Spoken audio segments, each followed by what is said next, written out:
नमस्कार, मेरे YouTube channel में आपका स्वागत है। तो मैं एक दिन जोश में आया और यूट्यूब पे स्टेटस लगा दिया कि पृथ्वी का जब से जन्म हुआ, अभी तक समाज में महिलाओं की क्या स्थिति है।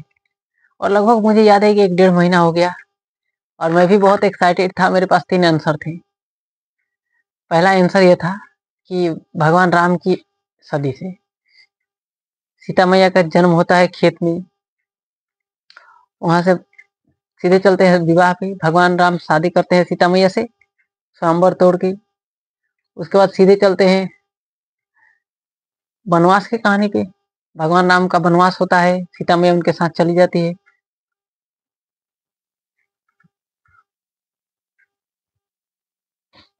उसके बाद आते हैं कौन, रावण नाम के राक्षस प्राणी सीता मैया को अपहरण करके ले जाते हैं।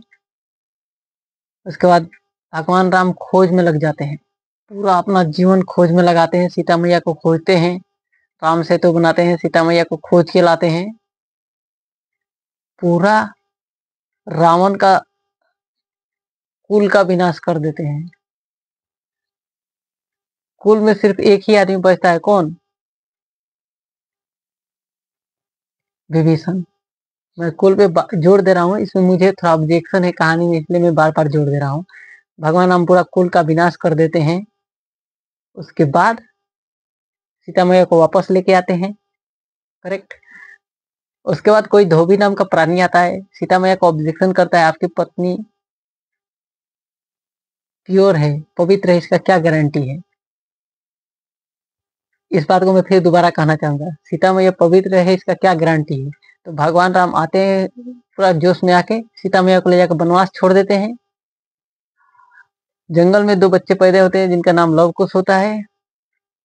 कहानी यहाँ तक आप मोटा मोटी सब कोई जानता है, ठीक है। तो सीता मैया का जन्म जमीन में हुआ था और जमीन में से आके जंगल तक कहानी खत्म हो जाती है। मैं यहाँ तक आपको कहानी एक लाइन में समेटू तो समेटा आ जाता है, ठीक है। तो मुझे जो ऑब्जेक्शन 2 जगह था, आपको पता है।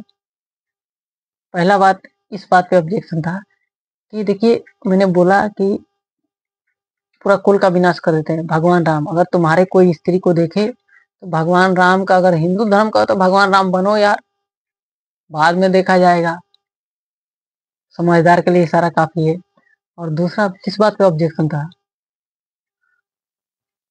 देखिए दूसरा इस बात पे ऑब्जेक्शन था, हमेशा स्त्रियों के कैरेक्टर पे सवाल उठाया गया है कि स्त्री पवित्र पवित्र थी, सीता में पवित्र है, तो मैं पवित्र हूँ, पुरुष पवित्र, भगवान राम पवित्र थे, इसका क्या कैरेक्टर क्यों नहीं उछाला गया। मैं कैरेक्टर से प्योर हूँ, मैं वीडियो बना रहा हूँ, खुद मेरे पे उछालिए। मैं कैरेक्टर से 100% 24 कैरेट गोल्ड, इसका क्या गारंटी है, ठीक है। मेरा ये प्रश्न था, ठीक है। आप इस पे क्वेश्चन मार्क लगा लीजिएगा। सेकंड कहानी में चलता हूँ, सेकंड आंसर पे अपना। सेकंड आंसर मेरा ये था कि महाभारत है।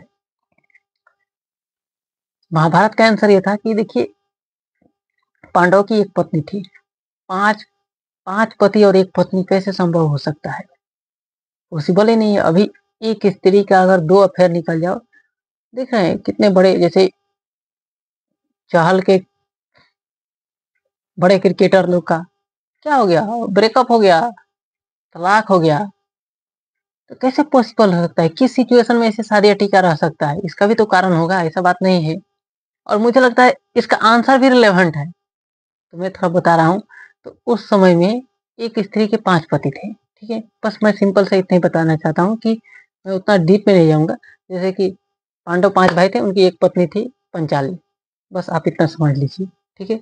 और उसी के लिए महाभारत हुआ था, करेक्ट।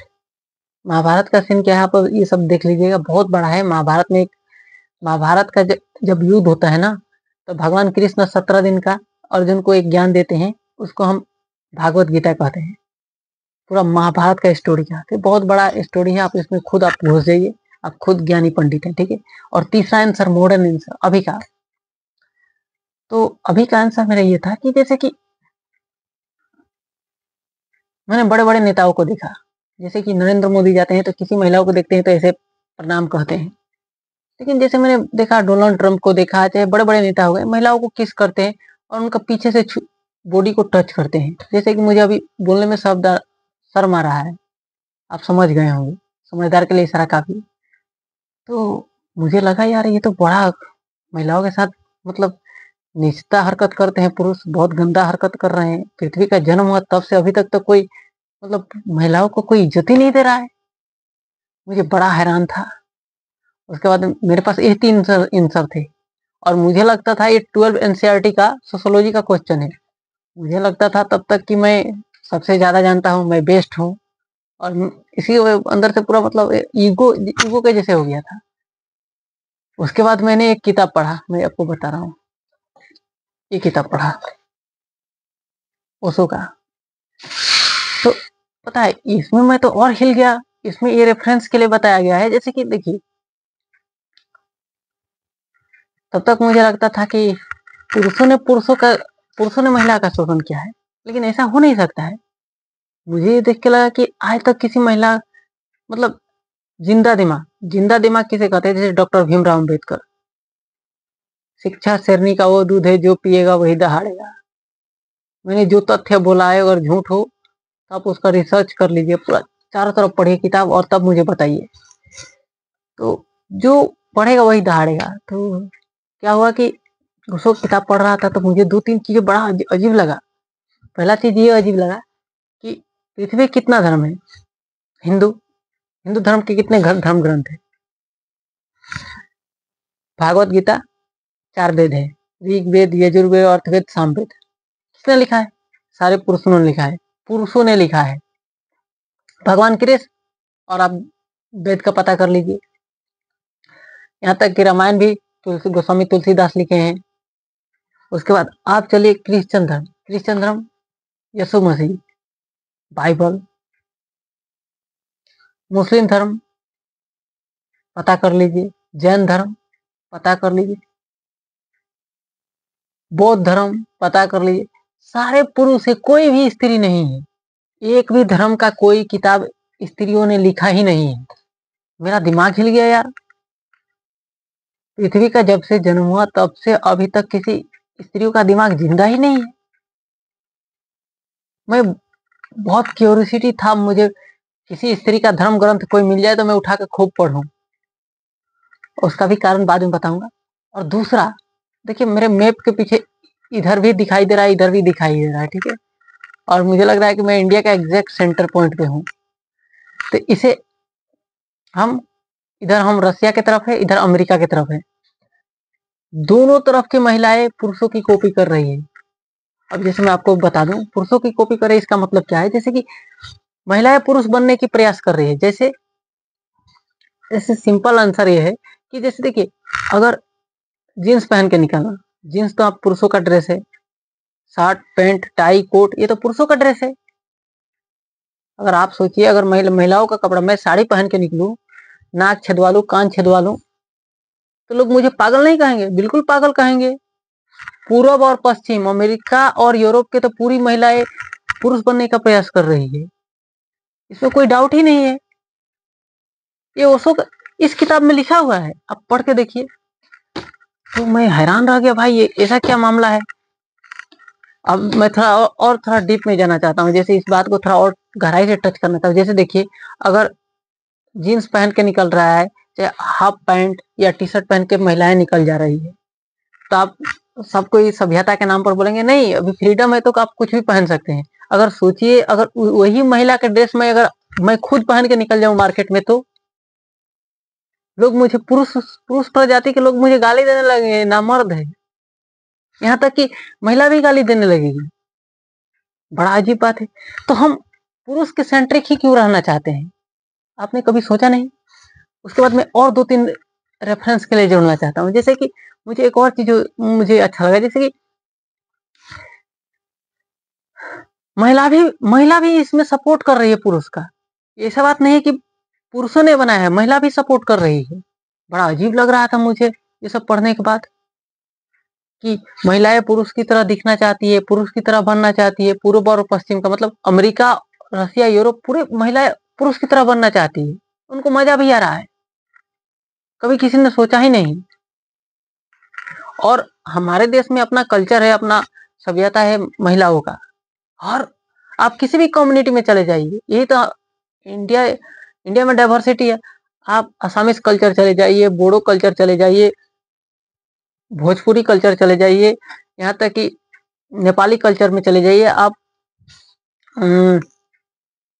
नेताजी के कल्चर में चले जाइए, नेताजी सुभाष चंद्र बोस के कल्चर में चले जाइए, मारवाड़ी के कल्चर में, सबका अपना अपना कल्चर है, सबका अपना ड्रेस कोड है। लेकिन विदेशी लोग को देखिए तो बड़ा अजीब बात है। तो मैं ये सोच के बहुत दिन तक हैरान रहा है, यार मुझे समझ में क्यों नहीं, मामला क्या है, मामला क्या है।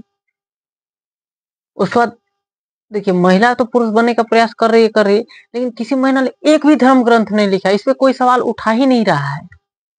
और सबसे मजेदार फैक्ट ये है कि जैसे कि पिछले हमने 5000 साल में लगभग 15,000 से ज्यादा युद्ध लड़े हैं। ये पुरुषों की सभ्यता है। जैसे कि परमाणु बम कितना है, हमारे देश में खोजेंगे तो 10-20 मिल जाएंगे। अमेरिका पास खोजिए, वो तो पूरा पृथ्वी को तबाह कर सकता है। नॉर्थ कोरिया के पास खोज लिए, पूरा पृथ्वी को मार के बम फोड़ सकता है। भाई चाइना के पास खोजेंगे तो भी बम बम है, पाकिस्तान के पास खोजेंगे तो बम बम है। ये गोला बारूद जितना लोग नहीं है, उससे ज्यादा गोला बारूद हमने क्यों बनाया है, कभी आपने सोचा? ये पुरुषों का सभ्यता है। और आने वाला समय महिलाओं का सभ्यता होगा। जब पुरुष का सभ्यता से पूरा दुनिया थक जाएगा, जैसे कि रसिया यूक्रेन लड़ रहे हैं, इससे थक जाएंगे।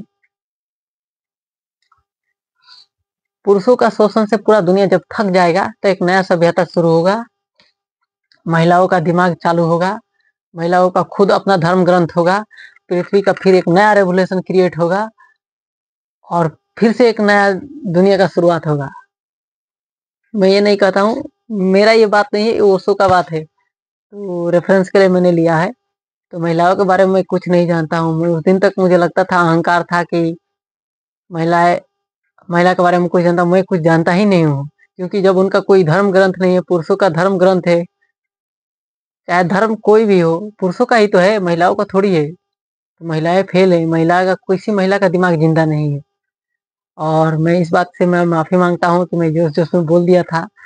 और आपको बता दूं, प्रमोशन के लिए एक दो बता दूं, देखिए बहुत मेहनत करने के बाद इतना इन्फॉर्मेटिव मैं वीडियो आपको बना पाया हूँ।